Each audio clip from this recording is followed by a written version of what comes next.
Assalamualaikum warahmatullahi wabarakatuh. Alhamdulillah alladzi anzala sakinah fi qulubil mu'minin yazdadu imanan ma'a imanihim. Asyhadu an la ilaha illallah wahdahu la syarikalah ilahul awwalina wal akhirin. Wa asyhadu anna Muhammadan abduhu wa rasuluhu amma ba'd. Kaum muslimin wal muslimat rahimakumullah. Puji syukur kita aturkan kehadirat Allah Subhanahu wa taala biqauli alhamdulillahirabbil alamin. Salam dan salam semoga tetap terlimpah tercurah kepada Rasulullah Muhammad sallallahu alaihi wasallam. Kaum muslimin wal muslimat rahimahullah. Alhamdulillah kita berjumpa lagi. Kita saat ini berada di taman di depannya Masjid Darul Arqam Dusun Bakah, Desa Mergayu, Kecamatan Bandung. Alhamdulillah rahmat Allah, nikmatnya Allah senantiasa kita terima dalam kehidupan kita ini, dohiron wa batinan, baik secara dohir maupun secara batin. Izinkanlah kaum muslimin dan muslimat pada kesempatan ini saya ingin sampaikan salah satu pesan dari Rasulullah Sallallahu Alaihi Wasallam. Saya bawa kitab ini yang insyaallah kitabnya ini sudah sangat terkenal ya. Hampir setiap kita insyaallah sudah pernah untuk mengkaji isi dari hadis ini.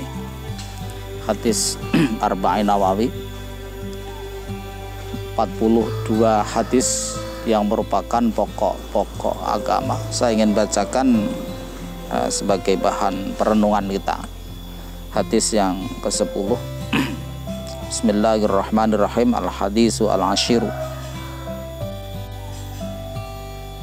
Hadis ini bersumber dari Abu Hurairah, kan Nabi Hurairah radhiyallahu taala anhu. Dari Abi Hurairah radhiyallahu taala, qala Rasulullah sallallahu alaihi wasallam, innallaha ta'ala thayyibun. Innallaha astana Gusti Allah taala mau luhur sapa Allah iku thayyibun dat kang bagus.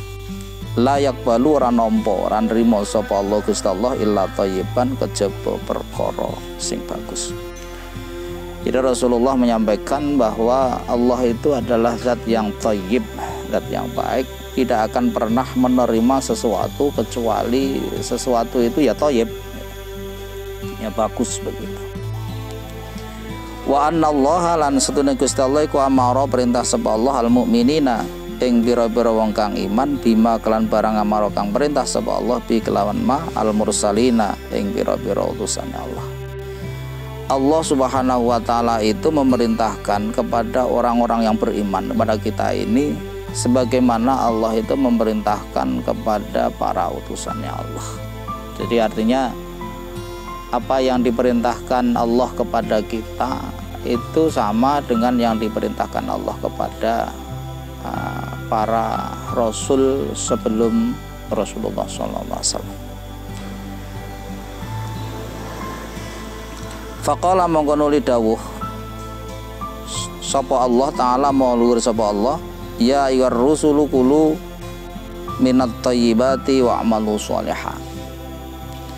Ya ayyuhar rusul he eling-eling pira-pira utusan kulu padha mangano sira kabeh minat thayyibati saking pira-pira perkara kang bagus wa'malu lan ngamal lan nglakono sira kabeh sholihan ing amal sholeh.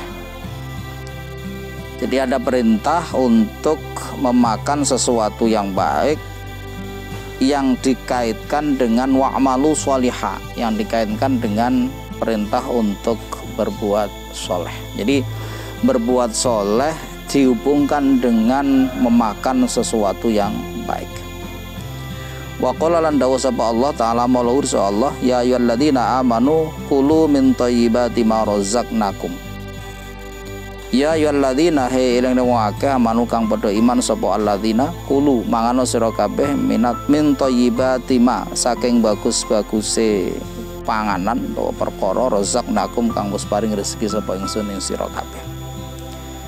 Wahai orang-orang yang beriman.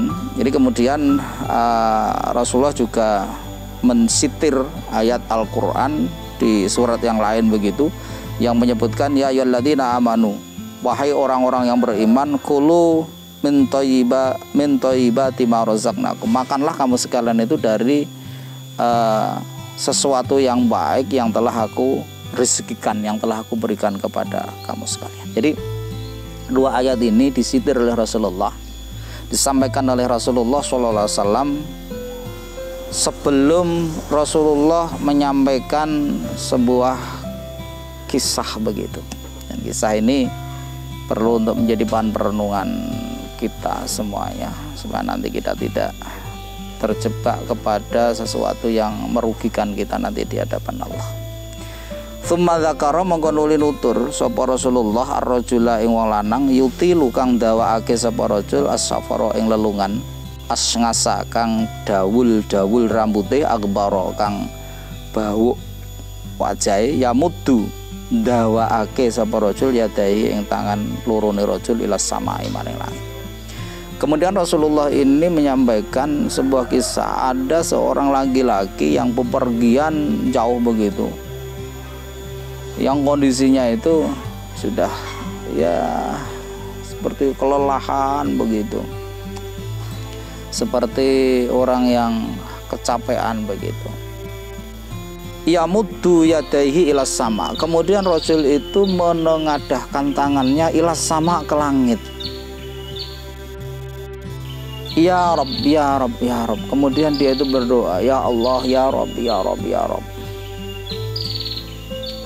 Tetapi Rasulullah menyampaikan, wa mat'amuhu haramun, wa mat'amuhu tai panganane rajul iku haramun, perkara haram, barang haram. Wa masyrabuhu utawi omben-ombene rajul iku haramun, haram.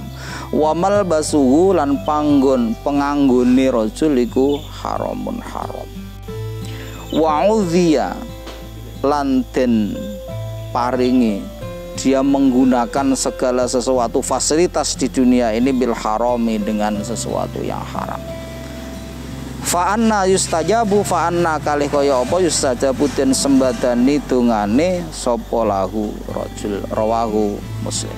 Jadi Nabi menyampaikan ada seseorang yang senantiasa berdoa kepada Allah Subhanahu wa taala, ya Rabb, ya Rabb, ya Rabb, tetapi makanannya itu haram, tetapi minumannya itu haram, pakaiannya itu haram, fasilitas yang digunakan dalam kehidupan dunia itu pun juga berasal dari yang haram. Kaum muslimin rahimakumullah, ketika kita bicara haram, maka ada dua hal yang ini harus kita perhatikan. Haram secara hukum Islam itu ada dua. Yang pertama haram lidzatihi, artinya memang barangnya itu haram. Contoh, kita mengkonsumsi babi, kita mengkonsumsi bangkai, kita mengkonsumsi darah, maka ini zatnya barang itu haram. Jadi haramun lidzatihi. Tetapi yang kedua ini ada haramun bukan lidzatihi tapi haramun lighairihi. Sesuatu yang hakikatnya itu sebetulnya tidak haram, tetapi itu kita peroleh dengan cara haram. Jadi haramnya itu lighairihi, haramnya itu karena ada sebab-sebab lain. Kita bayangkan kaum muslimin muslimat, kalau misalnya yang kita makan itu haram, artinya sesuatu yang hasil penipuan, hasil kita korupsi. Kemudian yang kita minum juga itu, pakaian kita itu, kemudian kendaraan kita juga itu berasal dari itu. Kemudian rumah itu kita bangun dari hasil korupsi. Bahkan tanah di mana rumah itu kita letakkan itu juga dari hasil korupsi. Fa anna yustajabulah, lantas bagaimana doanya? Kalau sholat ya lantas bagaimana sholatnya? Kalau puasanya disuruh lantas bagaimana puasanya? Itu akan diterima oleh Allah Subhanahu wa taala. Bahkan kadang-kadang ada sesuatu yang kita ini remehkan dalam kehidupan kita ini.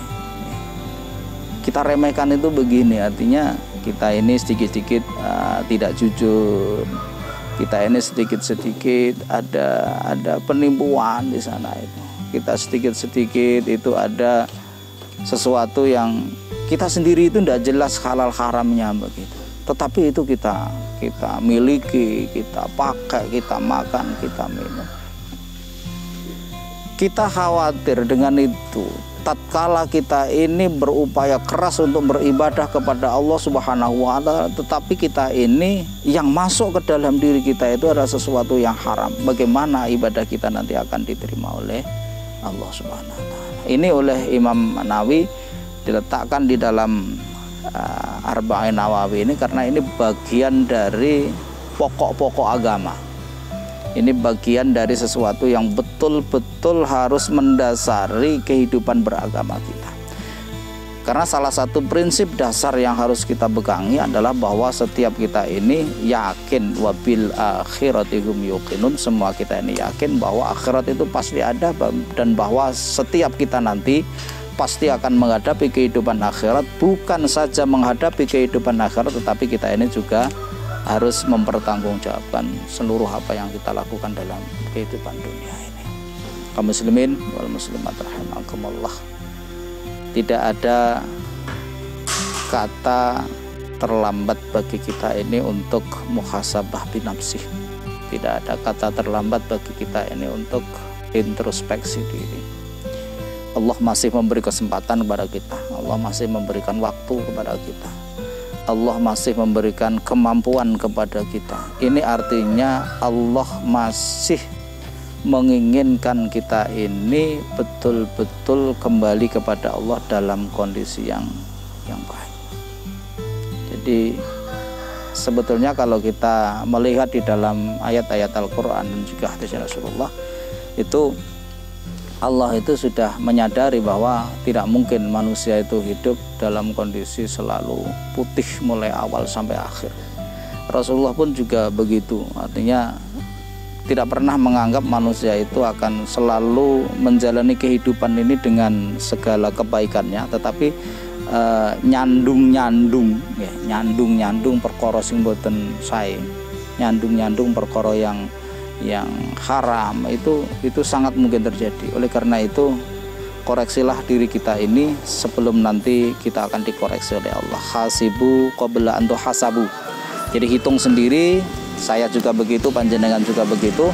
Hitung-hitung sendiri apa yang sudah kita lakukan ini sebelum nanti semuanya itu akan terlambat kalau sudah dihitung oleh Allah Subhanahu wa Ta'ala. Mudah-mudahan ada manfaatnya. Kurang lebihnya mohon maaf. Nasrun minallah fathun qarib, mubashshiril mu'minin. Assalamualaikum warahmatullahi wabarakatuh.